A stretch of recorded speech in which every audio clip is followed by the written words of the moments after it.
Hola, hola, bienvenidos a todos, una cordial bienvenida, gracias por estar en sintonía de tu programa Esperanza para hoy, en el podcast que estamos tocando una serie de temas como el fundamento de nuestra fe. Te damos la cordial bienvenida, gracias por estar ahí en sintonía. Estamos en el programa número 5 ya de una serie de programas con el título de la deidad. Te damos la bienvenida, gracias por estar ahí para aprender juntos. Te pedimos que por favor, si puedes compartirlos, darles like y compartir la página de este programa, es de mucha bendición. Así que vamos a estudiar hoy la dinámica de la deidad y como siempre me acompañan mis amigos y hermanos, Pastor Ismael. Bienvenido, gracias. Hermano Sergio. Gracias por la invitación, hermano. Bienvenidos y esperemos que sea de bendición este programa, como todos los que han sido, están ahí en la página de nuestra iglesia para que nos sigas con todos estos programas. Muy bien, sabemos que la deidad, hermanos, amigos, es la naturaleza de nuestro Dios. Tiene una naturaleza especial. Y surge la pregunta, ¿verdad? ¿Existe un solo Dios? Pero ¿qué sucede con Cristo y el Espíritu Santo, verdad? Hay una unidad en estas tres personas, claro, que podemos llamarle la triunidad, ¿verdad? Es la naturaleza de nuestro Dios, es la deidad, ¿verdad? Y aunque el antiguo Israel creía en la existencia de un solo Dios, ¿verdad? No contradice el concepto cristiano del Dios triuno, de Padre, Hijo y Espíritu Santo. Así es. ¿Algo que nos pueda decir al respecto, pastor? Sí, fíjese que la mayoría de las religiones paganas, se podría decir, tienen por lo general distintos dioses, no solamente uno. Y fue muy común a través de la historia que estas naciones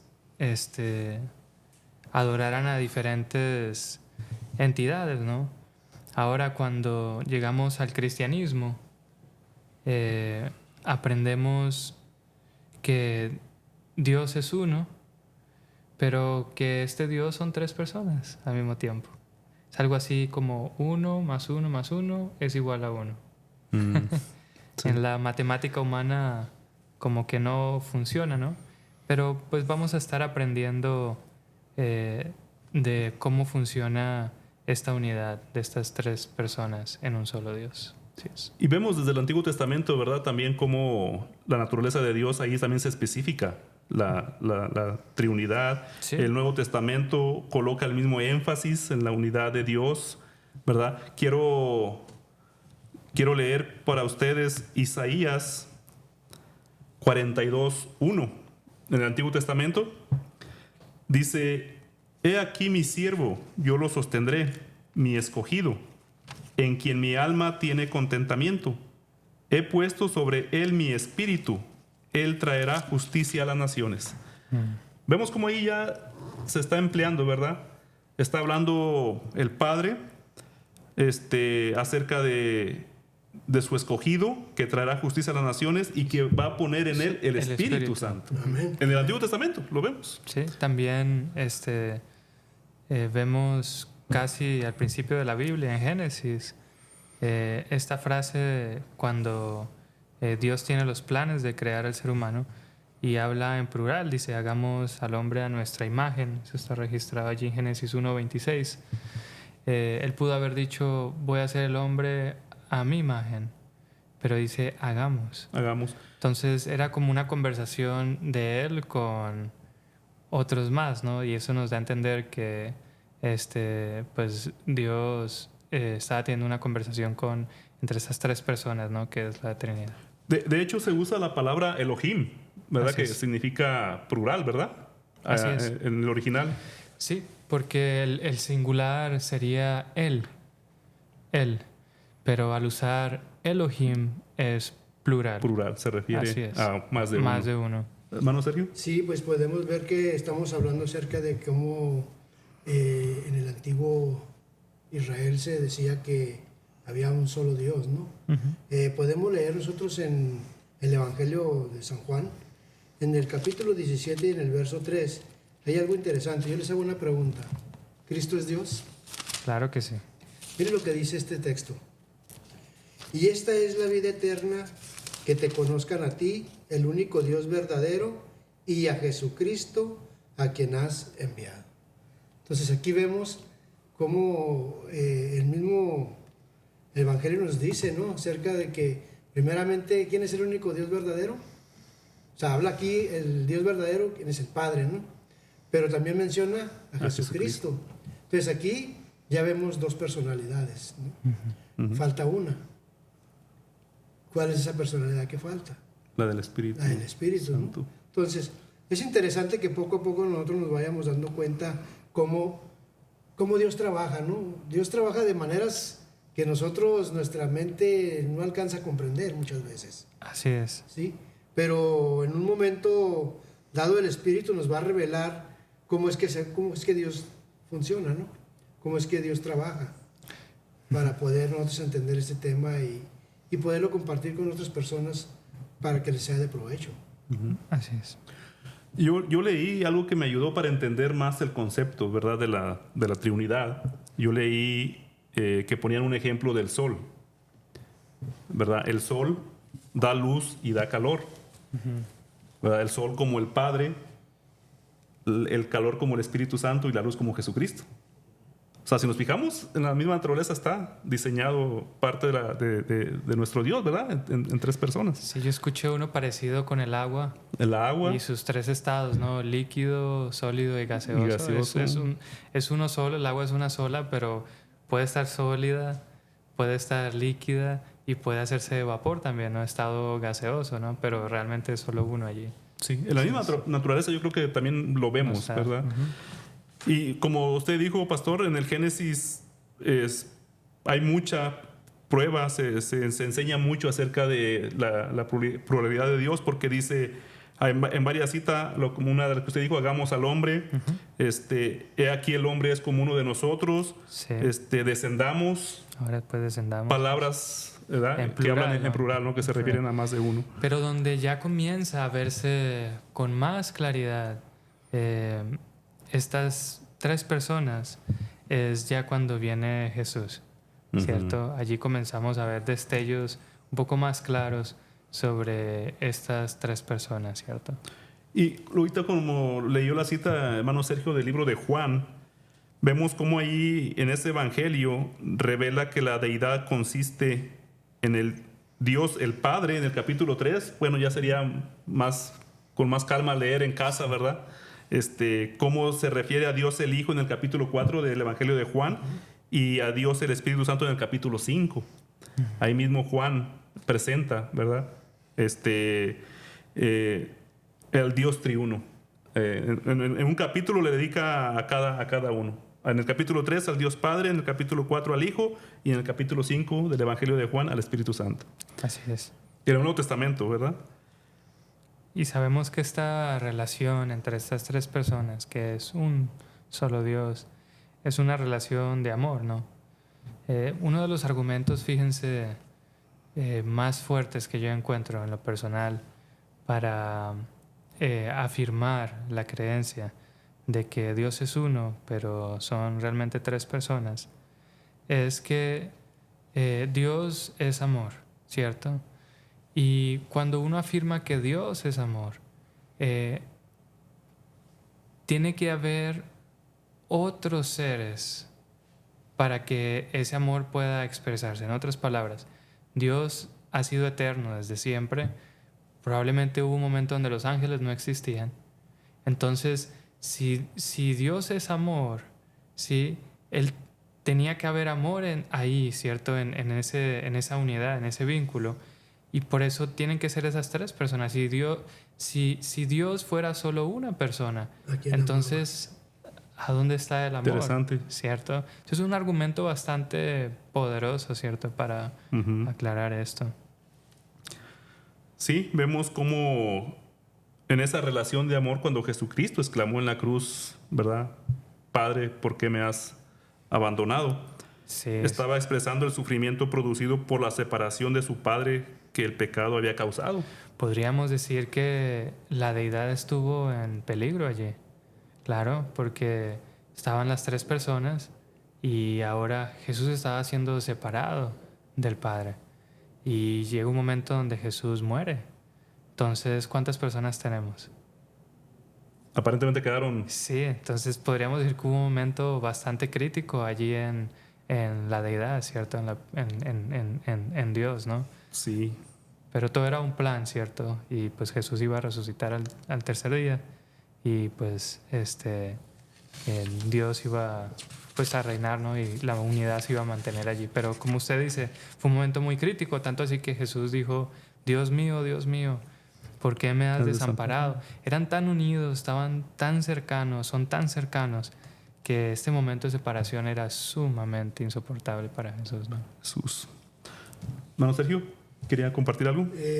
Pues nosotros vemos aquí que cuando dice en el Génesis 1 y 2, que estos son uno como nosotros, o sea, al hablar igual Cuando, ajá, de nosotros, o sea, vuelve a hablar en plural. en ¿no? plural. Entonces, para algunos se les es muy difícil entender esto, ¿no? ¿Por qué? Porque hoy día se miran tanto por las redes sociales acerca de... Hay mucha controversia con la deidad, ¿no? Y tenemos nosotros que pedir... Aquí está el punto. ¿Quién nos convence a nosotros de pecado?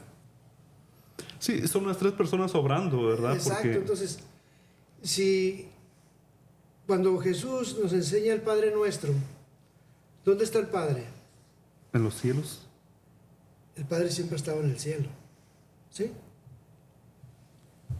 El Espíritu, ¿qué pasa cuando Jesús es bautizado? Cuando Jesús es bautizado, dice que se oyó una voz del cielo que dijo, este es mi Hijo amado en quien tengo complacencia, ¿sí? Ahora, cuando Jesús sale del agua, ¿quién desciende? El Espíritu el Santo. Espíritu Santo. El Espíritu. Entonces ahí vemos nosotros a las tres personas, Tres personas. Claridad. de la deidad trabajando en unión, unidos, Ujú. en un solo sentir, Sí. para poder llevar a cabo ¿qué? La misión La misión por la que Jesús vino. vino. Exacto. Y parece que no hay dinastía entre las personas del Dios Triuno. En otras palabras, no hay uno superior al otro. En la deidad, la autoridad final reside en sus tres miembros y no solamente en uno como se acostumbra en los gobiernos que conocemos, ¿cierto? Y esto es bastante interesante. Me recuerda a esa historia, ¿no? De los caballeros de la mesa redonda, donde ninguno era mayor que los demás, ¿cierto? Y tomaban decisiones juntas. Y yo creo que así es más o menos cómo funciona la deidad, ¿cierto? Ellos son tres miembros y la autoridad final reside en esos tres miembros y no en uno de ellos. Sí, hay muchas formas que podemos mostrar, por ejemplo, en la encarnación de Jesús, ¿verdad? Provee una hermosa demostración de la relación que existe en la obra de las tres personas de la deidad. El Padre dio a su Hijo, Cristo se entregó a sí mismo y el Espíritu produjo la concepción de Jesús, Así es. ¿verdad? También ahí vemos obrando las tres personas. Y eso nos lleva a este tema, ¿no? De que cada quien tiene su rol, su función. Tanto el Padre como el Hijo, como el Espíritu Santo. Cada quien tiene un trabajo para hacer y una personalidad, una forma de moverse, de actuar. Y esto hace de Dios algo muy interesante, ¿no? Sí. Sí. Hay algo que dice aquí interesante, dice, los pecadores nunca comprenderemos lo que significó para la deidad la muerte de Jesús. Uh-huh. Desde la eternidad el Hijo había estado con su Padre y con el Espíritu. Habían compartido una vida coeterna, coexistente, en absoluta abnegación y amor mutuos. Entonces, ellos siempre han estado unidos. Así es. Pero cuando viene la creación, ahí hay una separación. empieza cada uno a jugar su rol. Así es, se podría decir que el Padre parece actuar como la fuente de las cosas, el Hijo como mediador y el Espíritu Santo como actualizador o aplicador, quien es quien acciona, ¿no? Sí, lo que decía Sergio acerca de que nos convence de pecado, ¿no? Que estamos, simplemente que reconocemos que necesitamos de un Salvador, que nuestra vida humana, o sea, está perdida. El pecado te destruye. Así es, y tiene sentido. Se imaginan que las tres personas hicieran lo mismo, pues como que no tendría mucho sentido, ¿no? Pero como la primera ley del cielo es el orden, ellos se manifiestan en sus formas ordenadas de actuar, ¿cierto? Y trabajan juntos, pero hacen diferentes funciones, que es algo muy interesante. Sí. Y de hecho, el apóstol Pablo también la menciona bien claro en 2 de Corintios 13:14. Él da un saludo de despedida. Dice: la gracia del Señor Jesucristo, el amor de Dios y la comunión del Espíritu Santo sean con todos vosotros. Amén. Termina Pablo escribiendo 2 de Corintios la carta. Bien clarito, ¿verdad? Ahí las tres personas actuando. La gracia del Señor Jesucristo, el amor de Dios y la comunión del Espíritu Santo sean con todos vosotros. Y vamos a ir cerrando este programa, el número 5. ¿Algo que quieran compartir, hermano Sergio? Vemos que la paciencia entre ellos estuvo cuando esos ángeles se rebelaron en el cielo, ¿no? ¿Qué paciencia han de haber tenido ellos para poder soportar esos acontecimientos de rebeldía, ¿no? Esa rebeldía que, imagínense ustedes cómo se han de haber sentido al haber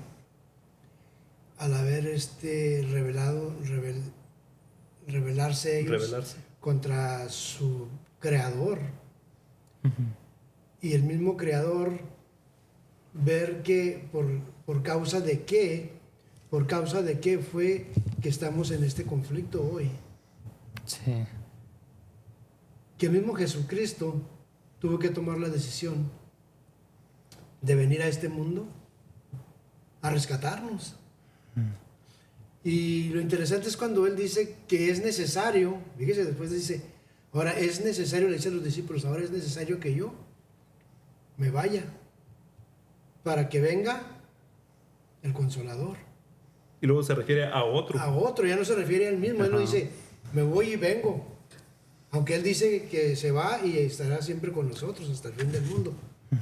Sí, porque de hecho Jesús no podía abarcar todo el mundo, ¿verdad? Él solo. Por eso, cuando Él cumple su misión, nos deja al Espíritu Santo para que, por medio del Espíritu Santo, sí vamos a poder, Él va a poder llegar a toda persona. Y Jesús, como persona, así como humano, no podía. No podía, entonces nos dijo, les dejo al otro, al Consolador, Jesucristo. Así es. Pastor, ¿algo para...?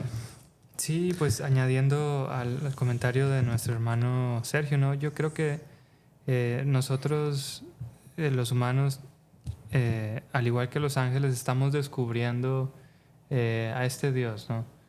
Que a veces es misterioso en este sentido, de tres personas en un solo Dios. Yo creo que los ángeles tuvieron esos tiempos donde también ellos estaban tratando de entender cómo funcionaba, porque yo imagino que Jesús estaba allí en el cielo y ellos no sé si estaban seguros de quién era, ¿no? Y ha ido Dios como revelándose a ellos, ¿no? Y yo creo que Dios hace lo mismo con nosotros y eso es lo bonito, ¿no? Que Dios quiere mostrarse, pero como su conocimiento es tan infinito y su personalidad tan abarcante, y nuestro cerebro tan limitado, sí. Entonces toma tiempo para aprender estas cosas, ¿no? Así o sea que va a haber muchas cosas que hay que preguntar allá cuando estemos con el Señor, ¿no? Así es. Muy bien, pues gracias por acompañarnos. Vamos a dar por terminado este programa número 5. Gracias por tu sintonía. Te pedimos que no te los pierdas cada uno de los podcasts que estamos tocando estos temas de los fundamentos de nuestra fe. Te agradecemos tu sintonía y dale like y comparte.